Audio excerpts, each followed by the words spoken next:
on ultrasound. Follicles are ovarian cysts where eggs develop.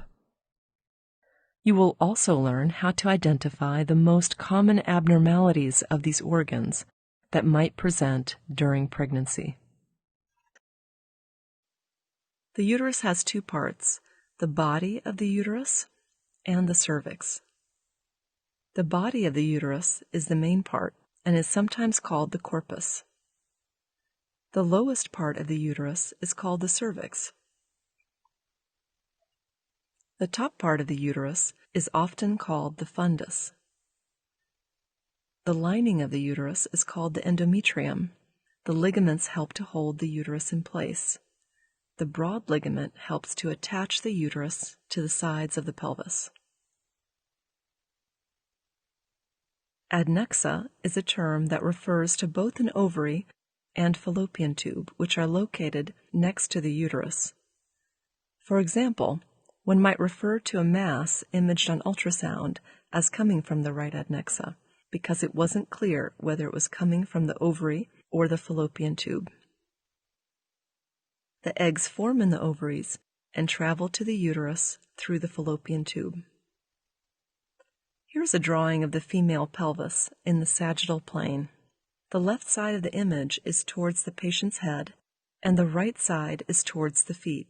You can see that the bladder is in front of the uterus, and the rectum is behind the uterus.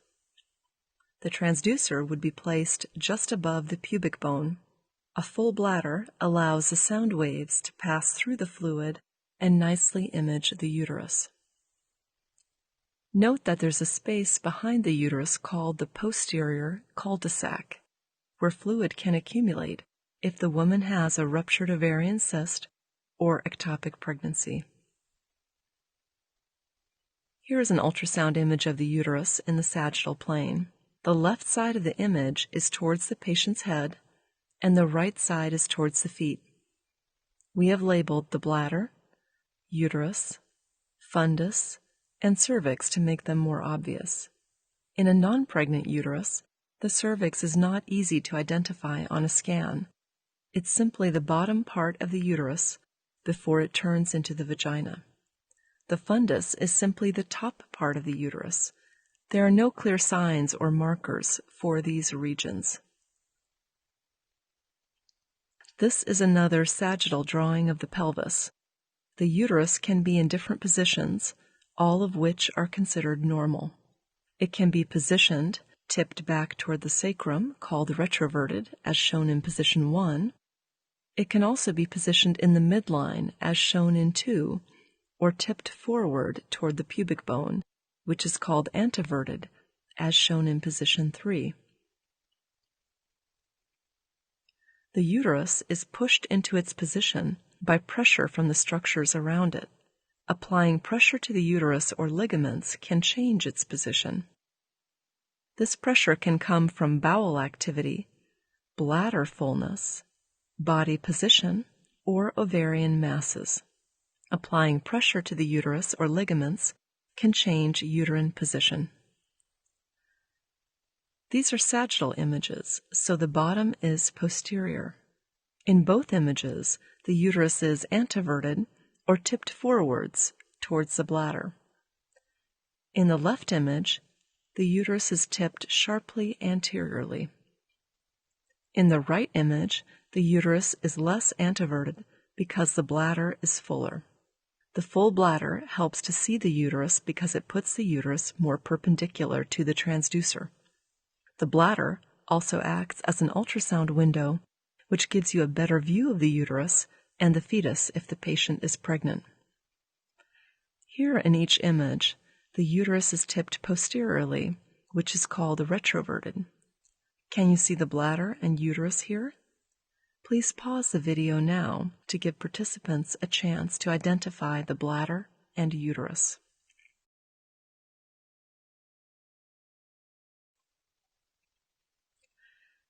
Here we have labeled the bladder and uterus in each image to make them more obvious. The fundus, or top of a retroverted uterus, is sometimes difficult to see clearly. Remember that the cervix is the lower part of the uterus. It can be seen by ultrasound in non-pregnant and pregnant women. Here we have labeled the cervix from a woman who is not pregnant. The cervix is often easier to see in pregnancy. Please pause the video now to allow participants to identify the bladder and cervix in both images and what is unique about the image on the left. Here we have labeled the bladder and outlined the cervix in both images to make them more obvious. Did you identify what was unique about the left image? The answer is that we see two fetuses, each in its own gestational sac with a dividing membrane. This means that this is a twin pregnancy. Can you identify the round structure to the left of the bladder in the right image? The answer is that this is the fetal head. Next, we will look more closely at the cervix. The internal os is the place where the cervical canal meets the uterus. You cannot see or feel the internal os on clinical exam. Here we have outlined the cervix to make it more obvious. We have also labeled the bladder and fetal head. Now we will remove this outline of the cervix so that we can show the cervical canal and the internal os. You should attempt to image the cervix in every scan until late in pregnancy, because an abnormal cervix can be a warning sign of problems during delivery. Sometimes you can't see the cervix well until late in pregnancy. For example, an internal os that is open, called funneling, is a warning sign of preterm birth. A cervix that is shorter than normal, less than 2.5 centimeters when imaged before 24 weeks gestation, is also associated with preterm birth. In both of these pictures, we can see the fetal head and an open internal cervical os. There is fluid in the cervix, so it looks anechoic. If the cervix had started to funnel and open only on the fetal side, you wouldn't be able to determine this on pelvic exam because the outer cervix would feel closed. You could see this easily by ultrasound, as in the image on the left. When the cervix opens even further, like the image on the right, you may be able to see the membranes bulging into the vagina when doing a clinical exam. This is what it would look like on ultrasound. Fibroids are also called myomas or leiomyomas. They are benign tumors of the uterus, but can cause problems like pain or bleeding depending on their size and location. They are fairly common in women, especially in older age. They are very important to detect during pregnancy because they can grow larger and cause pain or make vaginal birth difficult. Fibroids can develop and look different in many places in the uterus. It is not important to know the names of the locations, but just know that fibroids can occur in the uterine lining, in the wall, on the outer surface of the uterus, or in the cervix. Notice that fibroids often look round. The upper images are sagittal and the lower image is transverse. All images are from the same uterus. These images show a fibroid in the posterior uterine wall. The uterine wall is the most common location to see a fibroid. Here we have labeled the bladder, uterus, and fibroid to make them more obvious. The upper images are sagittal and the lower is transverse. Again, these images are all from the same uterus.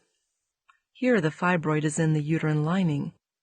In fact, it has grown to fill the entire space of the endometrial cavity. We have outlined the fibroid here. If a fibroid has grown large within the endometrial lining like this one, it is likely to cause irregular and heavy vaginal bleeding and even anemia. In this sagittal scan of the uterus, we see a bulge on the lower anterior wall of the uterus. This is a fibroid that is located mainly on the outside of the uterus, but a part is also in the endometrial lining. These images show fibroids near the fetal head and next to the placenta. Please pause the video now to identify the fibroids within the group.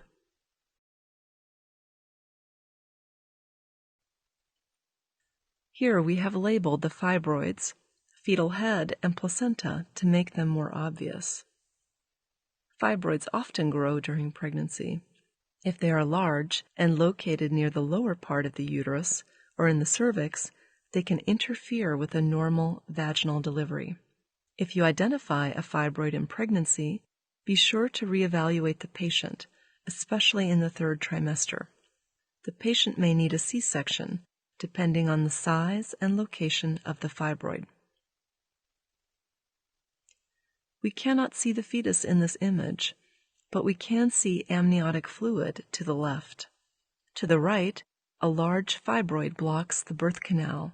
This cervical fibroid will likely interfere with a vaginal delivery, so this patient needs a C-section for delivery. Now we will talk about the adnexal structures next to the uterus, which means the ovaries and the fallopian tubes. Please review the locations of all these structures on the diagram. As you recall, eggs form in the ovary and travel to the uterus through the fallopian tube. The ovaries normally vary in size, shape, and echogenicity. The average size of an ovary is about 3 by 1.5 by 1.5 centimeters in women of childbearing age. Ovaries are especially difficult to see in later pregnancy because they are pushed to the side by the enlarged uterus. Here are 2 examples of normal ovaries. In the left image, the ovary is round and solid and sits next to the uterus. The ovary in the right image has a more common appearance. They are outlined here. The ovary is normally oval and contains dark round or oval structures called follicles, which are developing eggs. The ovary produces an egg each month in a follicle. Normal follicles appear as small cysts throughout the ovary. First, we will outline the ovary. Now, we will remove this outline to better show the follicles. In this ovary, there are at least 4 and possibly a few more small follicles that are visible. Follicles can vary in size, and that is normal. Here we show both a single dominant follicle that is a bit larger on the left and a small follicle on the right. They are outlined here to make them more obvious. Most follicles are less than 3 centimeters in size, but if the follicle measures more than 5 centimeters, it might cause pain, and you should follow up with another ultrasound in 6 weeks. You cannot see normal fallopian tubes on ultrasound, but if a tube becomes blocked or infected, it may get large enough to see. The fallopian tube is also the most common site of an ectopic pregnancy. An ectopic pregnancy is any pregnancy that occurs outside the normal place in the uterus. An ectopic pregnancy usually occurs in the fallopian tube, but can also occur in the ovary, the abdomen, and the cervix. An ectopic pregnancy occurs in 1 to 4% of pregnancies. Ectopic pregnancy can be identified on ultrasound. Ectopic pregnancies are prone to rupture, and the bleeding can threaten the life of the mother. We will talk more about how to identify an ectopic pregnancy in a later lesson. Let's review the key points. The uterine position can be anteverted, midline, or retroverted. All of these positions are normal. A very short cervix is associated with preterm birth. Fibroids are benign tumors and are common. In pregnancy, fibroids can interfere with delivery when they are large and located in the lower uterus. Ovarian follicles are normal. Follicles larger than 3 centimeters can cause pain. Ectopic pregnancy can also be identified on ultrasound. Here are questions for review. Name at least 3 important structures in the pelvis. The answer is the uterus, cervix, internal cervical os, ovaries, and follicles. What can make the uterus change position? The answer is pressure from other structures like the bowel or bladder, changes in body position, and ovarian masses. Is it considered normal to have a retroverted uterus? The answer is yes. All uterine positions are considered normal. A cervix that is opening or funneling can be an early sign of which complication? The answer is preterm labor. This is also called an incompetent or shortened cervix. Why is it important to identify fibroids during pregnancy?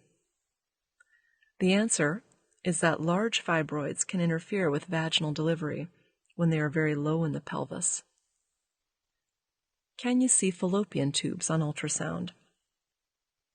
The answer is that if fallopian tubes are normal, you cannot see them on ultrasound. If you can see a fallopian tube, it is abnormal.